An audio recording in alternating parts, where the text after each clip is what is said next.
Promotional consideration paid for by the following.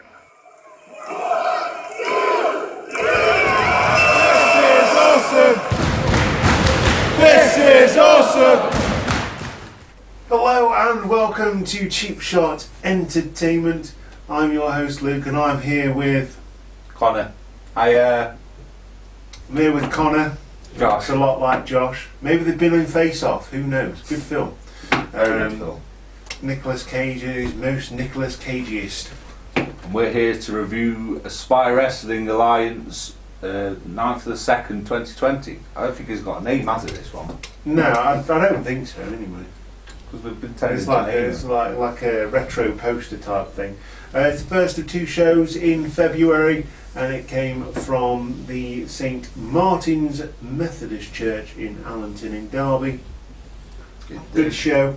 Obviously the adverse weather conditions on the 9th of February did unfortunately put people off, so there wasn't much of a crowd. Yeah, it was a bit dead, wasn't it? It was a little bit dead, but they still made the noise where they needed to make the noise, and there was a couple of matches where I think that it would be safe to say that the crowd, including me, didn't really know where to cheer and boo. Yes. Because it was two face teams against two heel teams. A face team, but yeah, two faces. Two faces versus two heels. faces, two heels versus two heels. And we've been joined by Tilly, who, if we're lucky enough, we might get to come and have a word with us on the show. Anyway, let's get straight into it. I think it was a really good show. We'll go straight into it. And the returning Ritmo Yeah, I've not seen him for a few months, have we? Aspire Wrestling Alliance is going against the big man and the contract chaos briefcase holder, Rourke. The big man, Rourke. Massive size difference here, obviously, with Ritmo being the smaller man. He wasn't going to give anything up though, because he gave as good as he got. And we've been joined by Tilly. Say hello, Tilly. Hello. So we've been joined by Tilly again.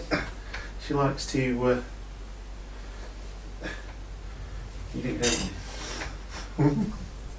you? So yeah, massive size mismatch here.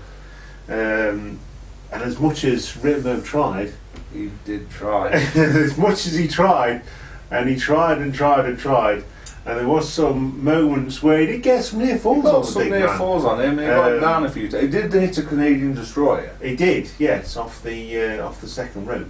It was a bodged Canadian Destroyer. But I thought it was Canadian more like a Destroyer. sunset powerbomb, to be honest. You could probably call it that. Rather He said than- Canadian Destroyer before he did it. Yeah, I don't think you're going to hit a Canadian Destroyer on Rourke. I don't think you are. I don't think that's going to happen, is it, Tilly?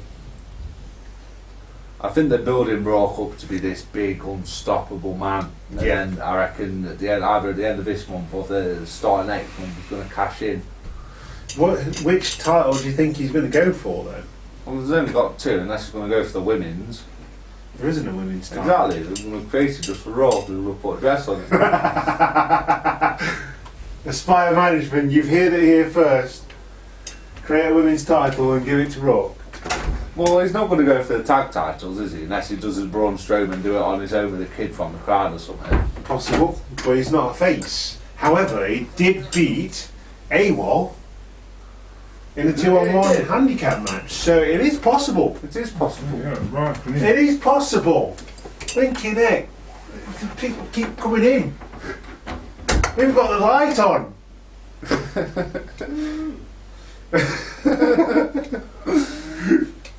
Yeah, Wow. So Rourke was really all the offence in this match. It was all Rourke, to be fair. Yeah, and the size difference did make a massive It was difference the size difference, wasn't in it? this one. German suplex looked One of them was absolutely, dangerous. One of them, like looked Brock Lesnar absolutely, German yeah, suplex. sick. High angle backdrop driver. It's good to see Rourke adding to his moveset. He is one of the best wrestlers at Aspire. Powerbomb by Ritmo, we're talking about that. Powerbomb Yeah. off the turnbuckle. Brings the big man to his knees, prone for a super kick. It was a good super kick. It was a good super kick and get a knee fall. Power Slam by Rourke, 619 by Ritmo. Well, it wouldn't be funny to see Rourke do a 619. Rourke had a 619 to repertoire. Rourke, though, would hit the pile driver. He seems to be making that his finish, doesn't he? Oh yeah, the pile driver's definitely a finish there. Devastating when he hits it. Yeah, if you get hit by that from a man who is 300 plus pounds, yeah, there ain't no coming back from that. Get the pinfall over the returning Ritmo. Shame to see Ritmo lose on his first match back, but it was a great opener. It was a great opener. It was a great opener and good way to get the crowd going for the rest of the show. So we next get Luke's favourite match. Master of the Beatbox, Jack Sparta. Yep. Versus Bam Bam Barton, a return match from Sin Fin last month. Yeah, and Bam Bam Barton was moaning that Jack Sparta had cheated, wasn't he? Yeah, but as Jack Sparta says, mimicking the words of the great Bobby the Brain Heenan, if you don't get caught, it ain't cheating. So yeah, we get a rematch of that. That says Indy Wincy. It's meant to say Incy. It is meant to say Incy, but we get an American spell check on Apple. Not a paid promotion. Sparta tried to get technical, but is punched right in the face. Suck on the jaw by Bam Bam early on. It was. And it ends up with a fist to the jaw. Action spills out of the ring onto the floor. There's a lot of floor action in this show as well. Bam Bam uses a weapon, which is a child, a foreign object, and he said that Sparta was cheating. It was a child. It was a foreign object. It was a child. It was a foreign object. It's not in the ring. It's a foreign object. That's what the definition of a foreign object is. I'm pretty sure the child was English. It doesn't matter whether it's a lead pipe, or a chair, or a child. It is still a foreign object. It is not in the ring. That means it's foreign. Get the advantage, but gets caught coming in as Sparta takes advantage and throws Bam Bam into an exposed turnbuckle. Cheating again. But he didn't get caught. No, and the referee seemed to leave it for the entire match as well, for the rest of the match. Oh, they don't tend to put turnbuckles back on. Incidentally, a really good match on NXT UK this week. It was a 4 corners of steel match. Saw that. It was really good. I really enjoyed it. Eddie Dennis versus You forgot who it was. I forgot. One half mustache man, Trent Seven. There you go. I knew it was in there somewhere. Yeah, removes the buckle pad, and this is where Jack Sparta really takes control of the left arm. He does. Of Bam Bam Barton. Really focus on that left arm, and Bam Bam was nursing that even when he came out for his birthday celebration later on. So happy birthday, Bam Bam Barton from Cheap Shot Entertainment. Sparta on top. Barton puts together a few moves, get a near fall. So there's a couple of near falls in this one. Sparta rolls up Barton but gets caught grabbing for the tie. So he gets caught cheating this time, so that does actually make it cheating. Only for Bam Bam Barton to do the same, to return the favour, roll Jack Sparta up and grab at his Primark trousers, and gets the win. Most devastating move in professional wrestling today. They roll up. Bam Bam Barton picks up the victory and a measure of revenge from Sin Fin. But then we get the Miss. We get the lovely Miss Scarlet Page come out. Absolutely. Lovely Miss Scarlet Page comes out. Clearly there's some animosity between these two. I get the feeling that Bam Bam Barton just doesn't like beatboxing. Scarlet Page comes out and she decides that there must be an answer to this problem that's happening between these two. and she announces a 2 out of 3 falls match at the next show in Allenton. It's in Allenton next month. No, she said next month. Okay. So it'll be in Allenton next month. Not sure about the dates, but check out the Aspire Wrestling Alliance Facebook page for updates on that. 2 out of 3 falls match. Bam Bam Bomb versus Jack Sparta. Maybe one of the matches, one of the falls could be a hardcore match of some description or something. Yeah, I wonder if they're going to have like pick a stipulation each. Yeah, maybe. that'd be good. Like 3 stages of hell match sort of thing. Obviously they wouldn't be able to call it that because they're in a Methodist church. Although Jack Sparta did, no, it wasn't Jack Sparta, it was later on in the night, saying that Neil was a bent referee. Who was it who said that? Someone called him a bent referee. It was Brad Matthews. Brad Matthews. But I thought that could work. They could use it. They could make Neil a bent referee, where he won't even count to 3 for the faces. He'll just do it for the heels. I think Neil's too far over with the fans to be a heel. I think it'd work. See, they had Sweet Steve for that, and then he turned into a full-on wrestling performer. So, with that out of the way, we get to see the first ever Classy Kyle, the one and only Classy Kyle, the class act, as he introduces the first ever episode live on Aspire of the Aspire Cafe, a talk show hosted by the man himself, Classy Kyle. Announces his first guest as Ronan. We get Sweet Steve instead. Yes, we do. I know that made you happy. As happy as Sweet Steve, maybe. But we get Sweet Steve and he talks about how is it Ronan's bedside. Yeah, because Ronan's been ill. Ronan's been ill. He's not been very well, so it's good to see him back in the ring. To some extent. Obviously, he's not doing full-on matches.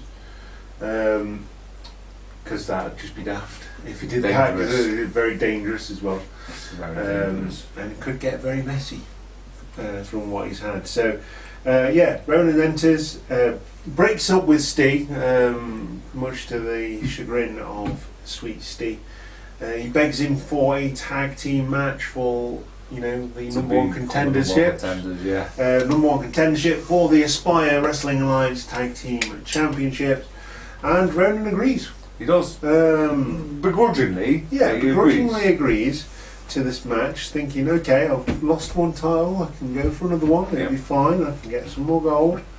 And number one contenders match later on in the night. Also of note, Sweet Steve does mention the firm and calls them... He calls them names. He calls them names, plenty of smelly. Names. He calls them smelly. And what else did he call them? I said they weren't very good wrestlers. They weren't very good wrestlers. They didn't say it that way. No. He said it more articulate. Oafs. Oafs, that's what he said. So to speak. We don't think that, obviously. I like the firm. I think they're cool. Yeah, Peggy Mitchell's wicked. Yeah. Tells people to get out of his ring. Not in that way, obviously. Jordan Lee next. Going against Azrael. Sunburnt Panda this week. Yeah. Fallen Angel Azrael. No sign of Lightning Lewis. We haven't seen him for a couple of weeks. Last time either, did he? We haven't seen him for a little while, but he's representing the Ministers of Mayhem, so we must still be together. He must still be hanging around here and there. Don't know if he's got an injury. Maybe he's working or something. Maybe he's working. Maybe he's studying for exams. I don't know. Possibly. But lots of early aggression by Azrael. Come to expect this from Azrael. See, this is a match where the crowd started going flat. Yeah, because there's kind of like you want to chant "Angry Panda," and usually Jordan Lee gets a lot of chanting going. And he tries, and he really tried. But because the crowd was limited in number, I think. It didn't quite go. I think people had just sort of stayed in because of the weather. That's not to say the wrestling wasn't really good. The wrestling was the fantastic. match was good. I mean, All the matches were good. I really like both of these guys. Jordan Lee's coming to his own. Obviously wrestling on other shows as well now. He's spreading his wings. As far as Manchester? I believe so. It definitely goes to Stoke. But quite a few of them go to Stoke when they go. So I've been added to go to a Stoke show then, eh? So yeah, Azrael completely in control of Jordan Lee. For a lot of the match. Until Lee turns the tide with an X Factor, a trapped head butt into Azrael. So he traps his arms, head butts him, kind of knocks them both out. Yeah, he looks a bit dazed, doesn't he? A bit dazed in next, and the crowd gets behind Jordan Lee. Finally, he's finally come alive. Splash from the top, which was a beautiful move, by the way. Hit absolutely perfectly, spot on. Splash from the top leads to a near fall, and Azrael retreats to the outside, catching Jordan Lee off guard as he goes after him. He creates enough space to catch Jordan Lee, knocks him off the top, and hits a code breaker for the win. Yeah, it was a very good looking code breaker as well. Very, very crafty Azrael. Are we allowed to call it a code breaker? Yeah, Jericho don't use it anymore. We don't call it code breaker. Well, if WWE are watching, this is all on him. Code breaker. Just write to Josh.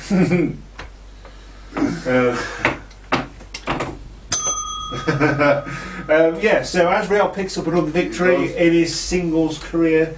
He's doing really well. Doing really well at the moment, and I think the Aspire Wrestling Alliance management have got to take note of this. I reckon it's all leading up to a new Fallen, and then we're going to have Fallen, and then Fallen 2. Yeah, Fallen 2. Refallen. I think we know who's going to be the second member as well. Fall Again. Fall Again, that's quite good.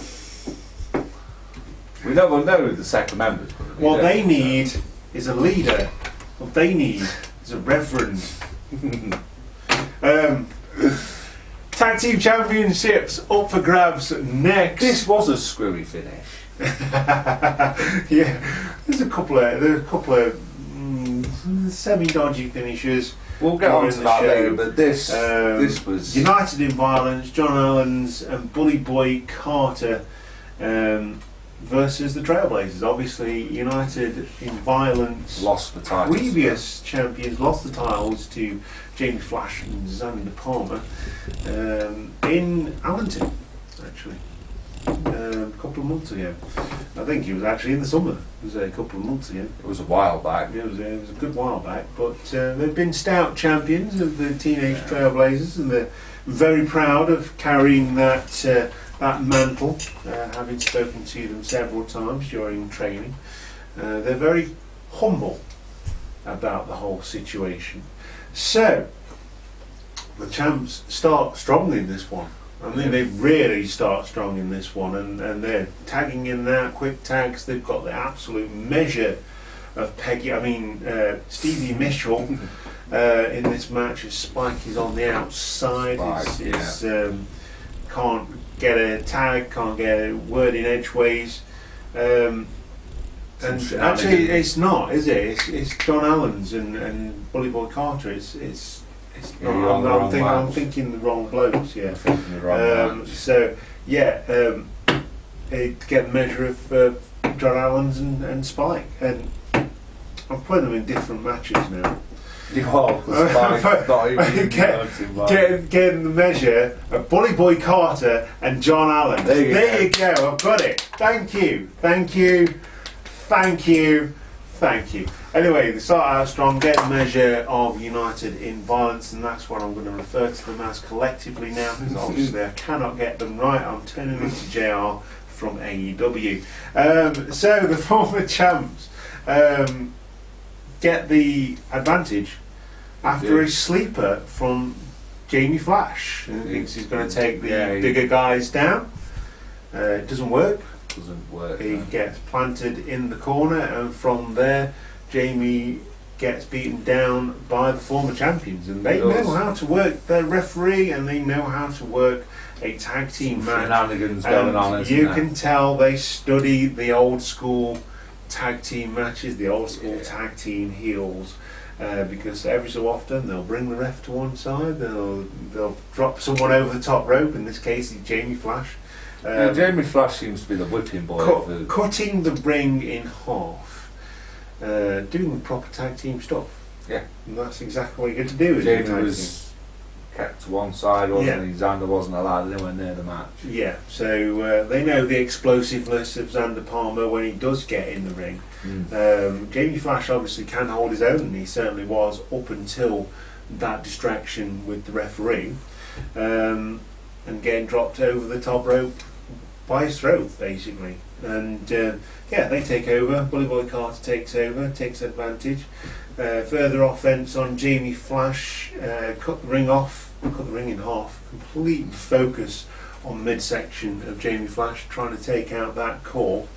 And he is able to roll under a double team. He did, roll under a double team move. Gets a tag to to Xander Palmer. I'm doing this with other teams now. I might shut up. I'd like to go back a little bit. They were doing a cool thing, which I've not seen in WWE for a while. A cool entrance? No, not a cool entrance. Where they were like Irish whipping him out and bringing him back to the corner. Yeah, that was. I like them. Yeah, I've not seen that in a while. I thought that was pretty cool. But yeah, he gets out of the double clothesline. Double clothesline, rolls underneath it, gets the hot tag to Xander Palmer. But a distraction again gives United in Violence the chance to hit Jamie with brass knuckles. A foreign object, brass knuckles. Now this is where I've got an issue with the referee Neil didn't see it. The head referee did not see this. Yep, he was outside looking after Xander. He was looking after the Xander. Get new Aspire Wrestling Alliance champions, two-time champions now, John Allens and Bully Boy Carter United in Violence. However,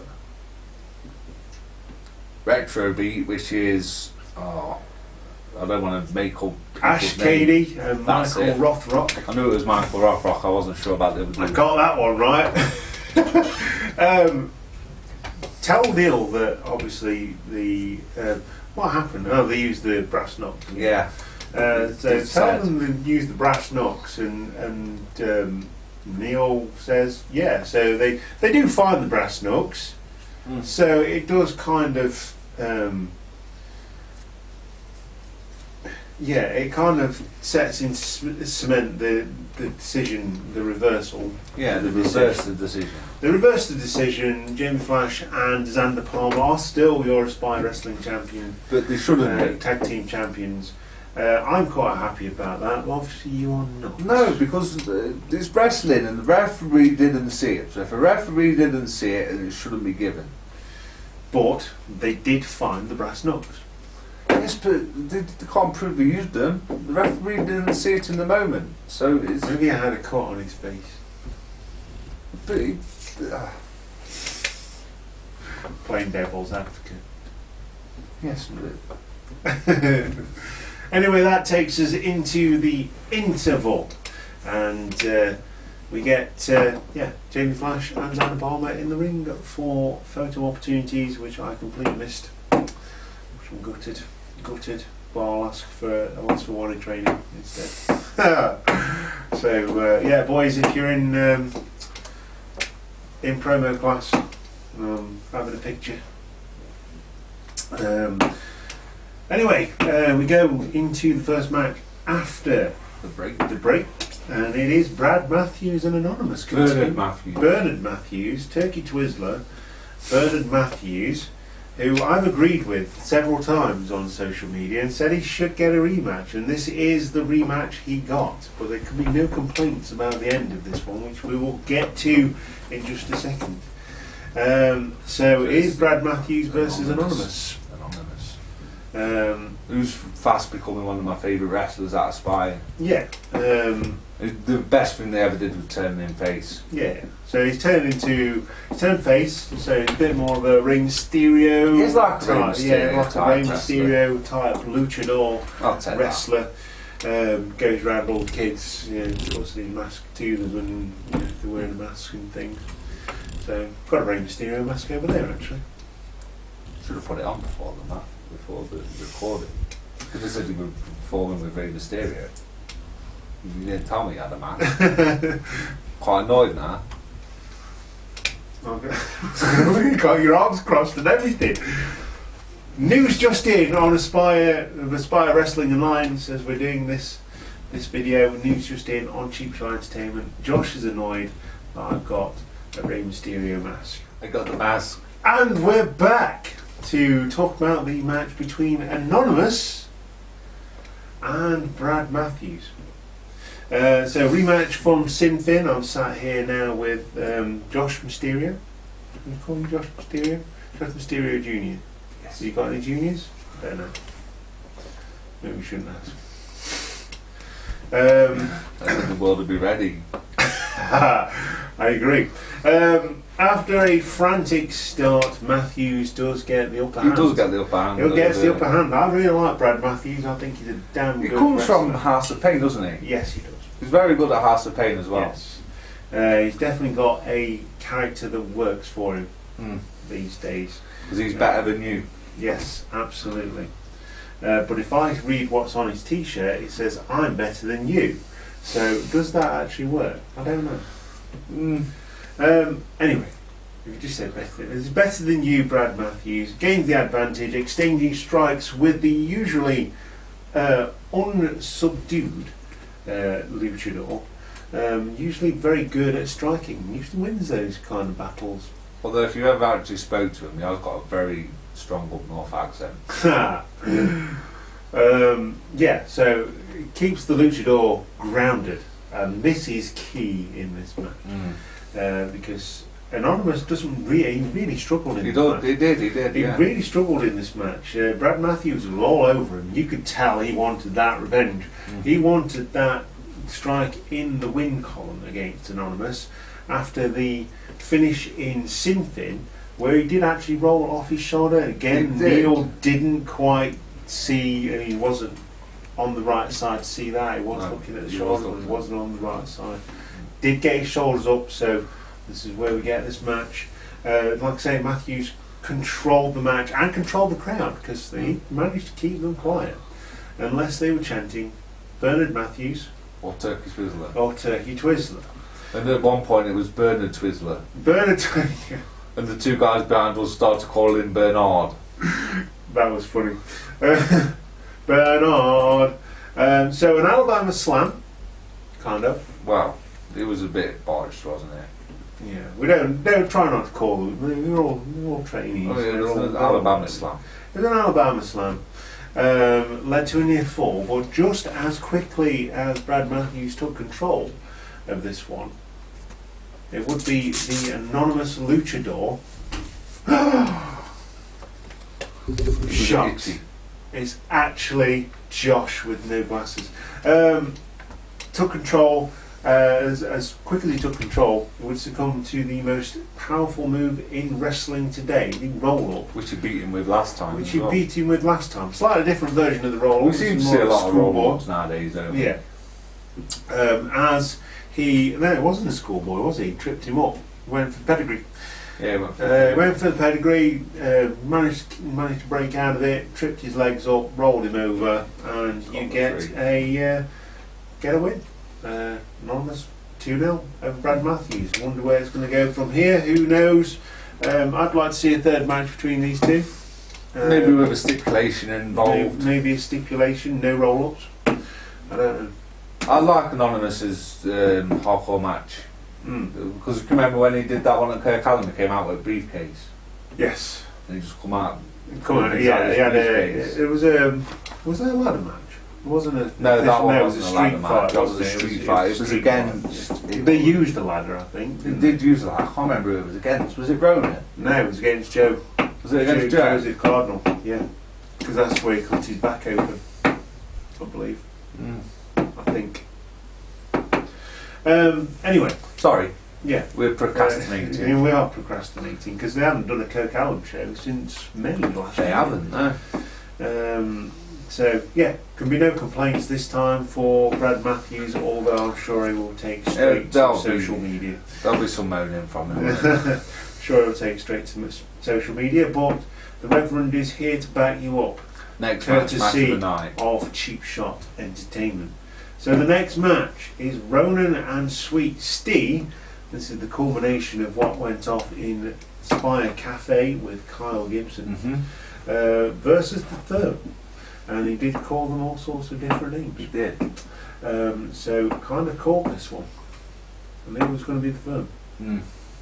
So this is Spike and Stevie Mitchell. That joke is gone now, so that probably wasn't funny, but it was funny to me, so that's all that matters. So it does seem to be like from the entrance to the ring to the match, constant miscommunications. They were on different wavelengths. They were on completely different wavelengths. Ronan now has changed his tune. He's a tweener, isn't he? He's kind of turning into a bit of a Stone Cold, a bit of a Randy Orton type character. He's not a heel anymore. He's not a heel, quite a face. but he's not quite a face. He's not running around giving high fives and jumping over the top. Would you want him to? No, because he's I don't think you would. You've got Ritmo to be that kind exactly. of You've got Ritmo to do that, and then you've got Ronan to be the badass, like the Stone Cold. He's just a badass. You've got your Stone Colds and you've got your Grados. Yes. Basically. And make that comparison between Stone Cold and Grado. I wanted to. Right here on Cheap Shot Entertainment. So yeah, just on completely wrong wavelengths with each other. But Ronan was trying to cheat, wasn't he? Yes, he was. Ronan wasn't having him. any of that. The best bit of the match was where I kept chucking him out to the outside, taking the referee, and he was just rolling him back in. Ronan wanted to win clean. Sweet Steve did not. Nope. But the Firm, as you can expect with all these miscommunications, had full control of this match all the way through. Channeling their inner Demolition, I really like that move. I love that move because it's just like bang, bang, bang, just taking someone out. Sweet Steve took most of the abuse, didn't he? Oh yeah. Ronan wasn't in the ring very much. No, but you can expect that, being that he's not very well. Well, I thought it was really good of him to. I thought it was really good of him to still perform, even though he's ill. Yeah, because it was he's not ill anymore, but obviously he's still recovering. Sleeper on Mitchell by Sweet Steve doesn't last very long. No, at all. Another miscommunication, blind tag by Sweet Steve. This is the other thing. Sweet Steve did a lot of blind tags on Ronan. He did, yeah. And at one point, just as Ronan was... What does he call that move he does? That finisher it's like a swinging DDT style thing, isn't it? Like swings him over him. He hit that and then Sweet Steve tagged in. Yeah. And it was just a farce from the start. I thought it was funny. It was brilliant. Well, this is the way to become an instant heel. We've not mentioned that they lost yet. No, because it's not happened yet. The way to become an instant heel is to steal a cane from someone who really has problems with walking at the moment. He nicked Classy Kyle's cane. He's walking 8. I thought it was not Stevie Mitchell, the other one that nicked the cane. No, it was Steve. Was it Steve? It was Sweet Steve. Well, okay. Sweet Steve comes in, tries to clock both members of the Firm with it. They reverse it, hit Sweet Steve with it. Actually, no, they didn't, did they? They hit Ronan with it, and then chucked it to Sweet Steve in an Eddie Guerrero type move. Ronan obviously then turns around, thinks that Sweet Steve has hit him in the back of the head, and that's where the miscommunication leads to a loss here. The Firm get a roll up for the win.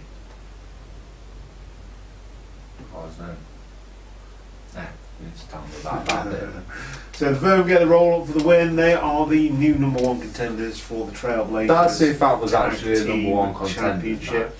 It was. It was announced as a number 1 contenders match. So that's what I'm going with. Okay. So Steve then continues his attack, saying it was his fault that they lost.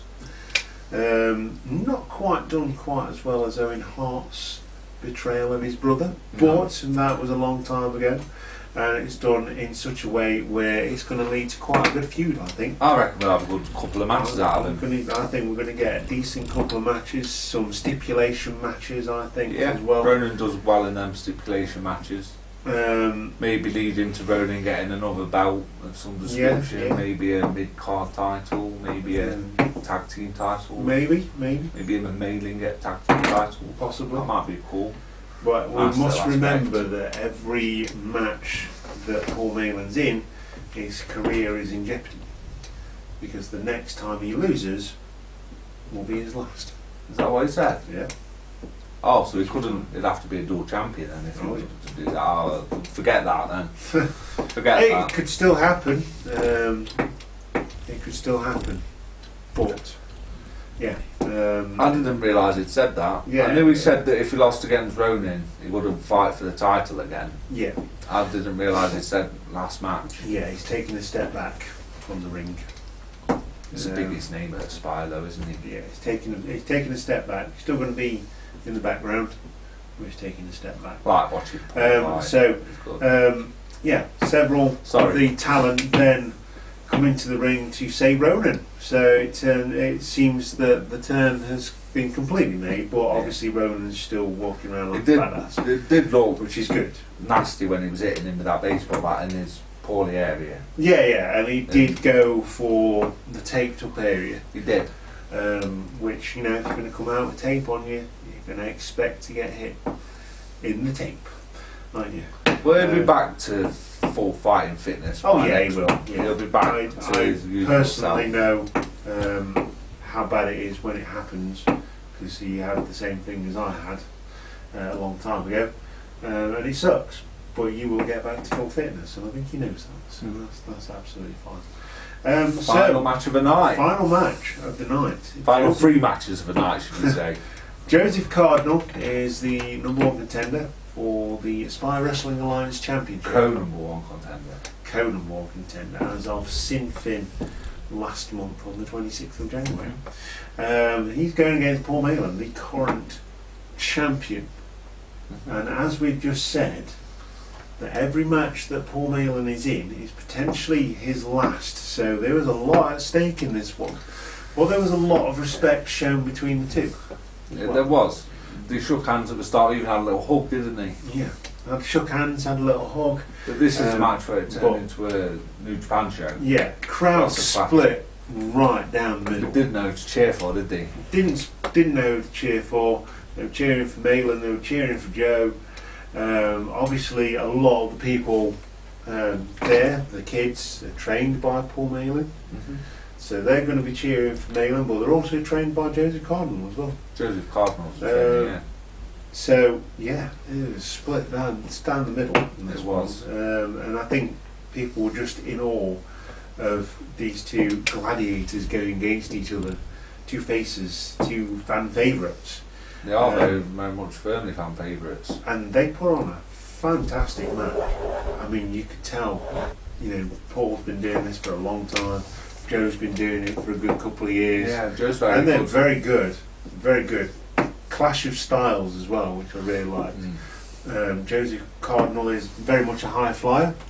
Malin's more of a ground attack kind of guy. Submission, catch as catch can wrestler. Old school, as it were. Yeah. Neither one could get a hold on this match. No. There was a lot of rest holds, there was a lot of arm bars, there was a lot of reversals. Them arm bars were pretty good, especially when coming out of the ring and went round the post and then in the ring and that limit an arm bar. That was pretty cool. And it was just a show of how good these two are in the ring, technically. Excellent. They're really, really good, and the respect they have for each other and the chemistry they have with each other made this match an absolute must-see. So when it does get released, I invite you to watch it.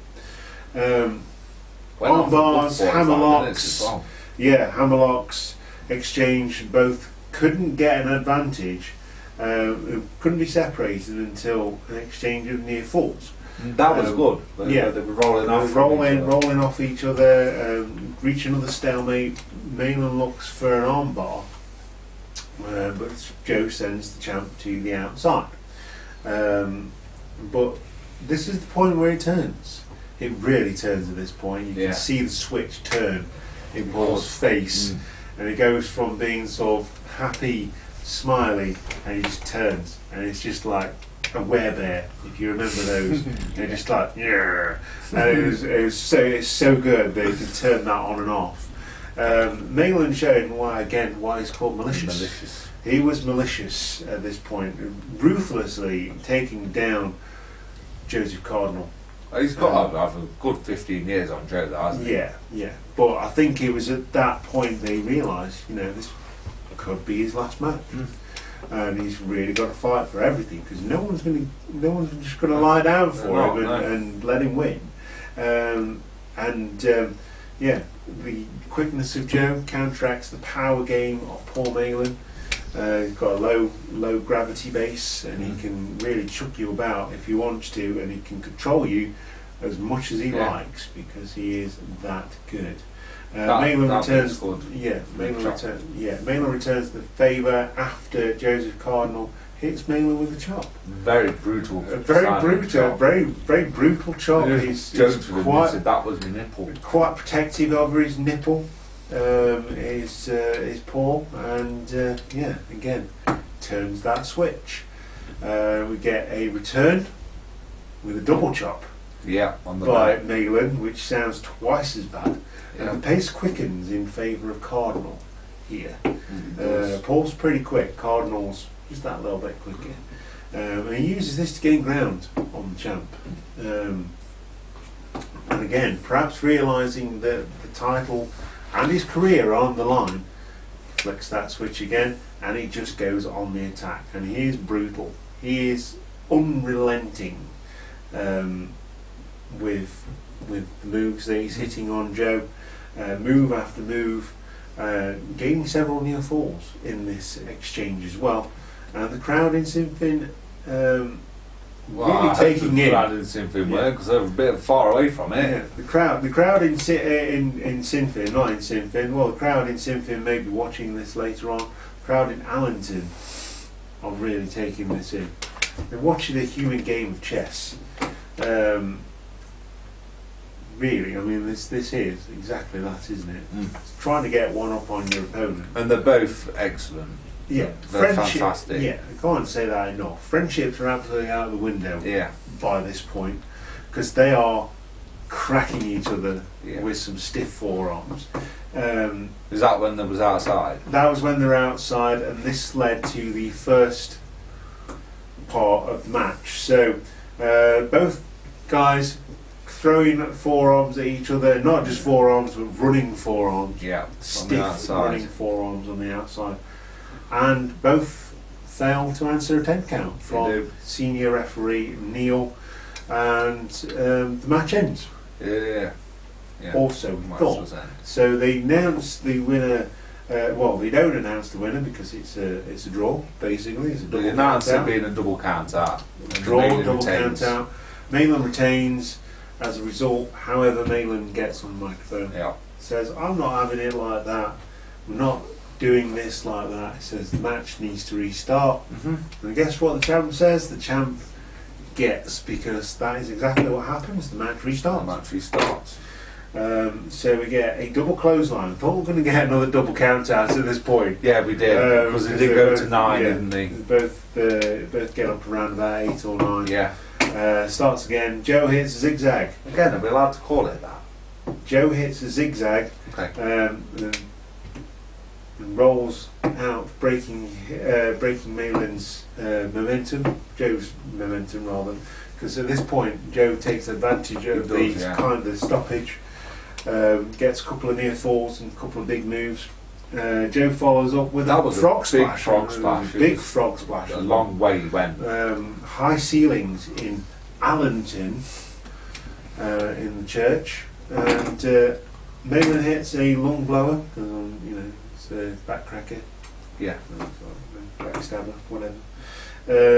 Lung blower and the DDT for a near fall of his own. Just these two just can't get the upper hand on each other. Everything they're being hit with, they break out. Yeah. The rope assisted RKO was very good then. Can we call it that? I don't know what we call it an MKO. Yeah, an MKO. We call it an MKO. Assisted MKO. Again, leads to the closest fall that we've had in this match. It must have been 2 and 99 100ths. You know, it was so close. Closest that Malin comes to that win. He follows up quickly with a crossface. No, he said it then. Shh. Follows up with a crossface. We're not allowed to say that one. No. Follows up with a crossface, and Joe taps. A clean victory, or so we thought.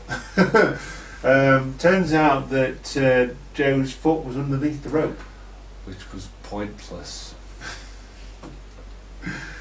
Because he does eventually tap out to the crossface for Malin to win. So we get another false finish. Yeah, another two false finishes in a match. It's just unneeded. One false finish I can get behind. Yeah, that's fine. But two is just overkill.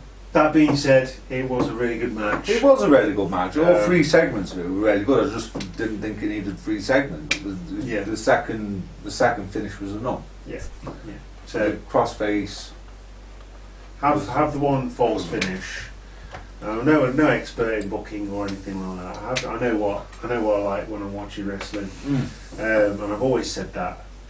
But have one false finish and deal with that. Start the match again, and then get a clean victory second time. Yeah. Like The Rock in 2013 against CM Punk.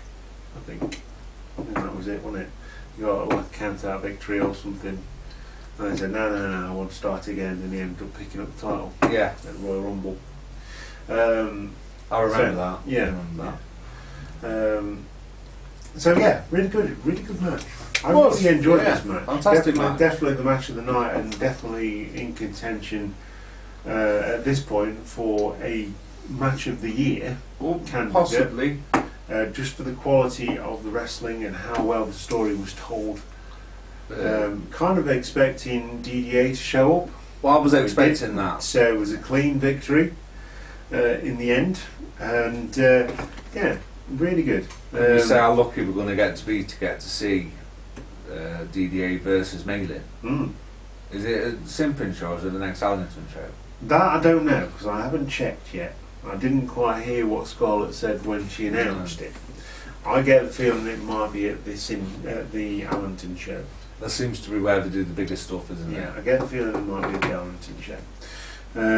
So Malin retains, and fantastic match. Brilliant ender. Fantastic match. Good start, brilliant end. But they didn't even finish celebrating when people were leaving. No, people tend to do that.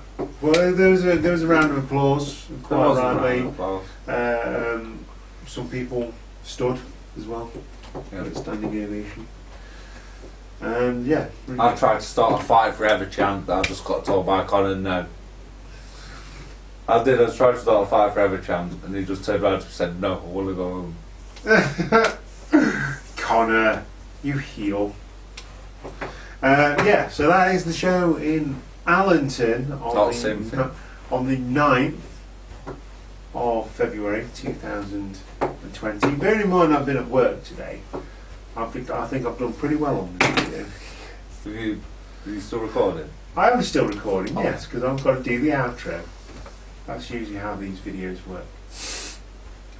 Anyway, so that is the Aspire show from Allington on the 9th of February 2020. Brilliant show, really good. Looking forward to the Sinfin show. £5 each if you want to go to the Sinfin show. £8 if you want both shows. £8 if you want both shows in a month. And also they do raffles where they give away 4 free tickets. They've been doing 1 ticket away. 2 half-price tickets as well recently. Yeah, yes they have. They're giving 1 ticket away from getting 4 free tickets. But You've already paid for your next tickets, so it doesn't really matter, does it? no, but they usually just say use them next month. Mm. So they're pretty good like that. They're not set in stone. If you've already paid, they'll transfer them over. It's not a problem. And thank you to everyone at Aspire for having us again. Yeah, absolutely. Thanks for Excellent putting on a show, doing the training. Training's very reasonable price as well. If you've got kids that are wrestling mad, get them down to training, because it will show them that it's not just a TV show, and it'll show them how to do it properly as well, and respect the ring. Yep. Promo class on Tuesday, I go to that. I'm working on a character at the moment, and a fitness class as well, which is I'm finding very, very good for my fitness. Really good. Run by the champ as well. Run by Paul Mayland, the champ. So that's good. Also on the training on Monday, Wednesday, and the Saturday. The Saturday is the beginners class. Saturdays for the beginners. And the kids as well. Kids have the early class. Anyway, we are Cheap Shot Entertainment. You have been watching us, Josh, or Connor, don't know which one. Yeah. Rey Mysterio. Rey Mysterio, Connor Mysterio, Connor Ray Josh. No, it doesn't fit over the glasses. Yeah, so if you've liked the video, give it a thumbs up, hit the subscribe button and the notification bell to know when we upload new content to the channel. Also get your merch on the t-shirt shop at Close to Order. The link in the description down below. And don't forget to join us on Instagram, Twitter and Facebook to keep up to date with everything that we do, all the shows that we go to and things like that. So last thing is to again plug Aspire Wrestling Alliance Symphony Show on the 23rd of February. Come along, bring the fam. Bring the fam. Get in touch with Aspire Wrestling Alliance on Facebook and order your tickets. Usually a really good show in Symphony. Oh, excellent. Usually a really good show in Symphony. Nice little normally venue. the one the DJ turns up to. Yeah, nice little venue, easy to get to. It's, yeah. If you see Asda, you've gone too far, just come back a bit and then take a left. Don't know which Asda. I'm not going to tell you that. Yeah, just an Asda. So yeah, thanks for watching. Really enjoyed this show. Hope you've enjoyed watching us ramble about this show and get it completely wrong like JR and AEW. Because he's dead funny at the moment. He just keeps calling all the wrestlers by the wrong name. I was like, yeah. It's dead funny. So yeah, hope you've enjoyed the video. I've been your host Luke. Once again, thank you very much to Josh. You are the Cheap Shot Nation, and we'll see you next time. Goodbye. Goodbye.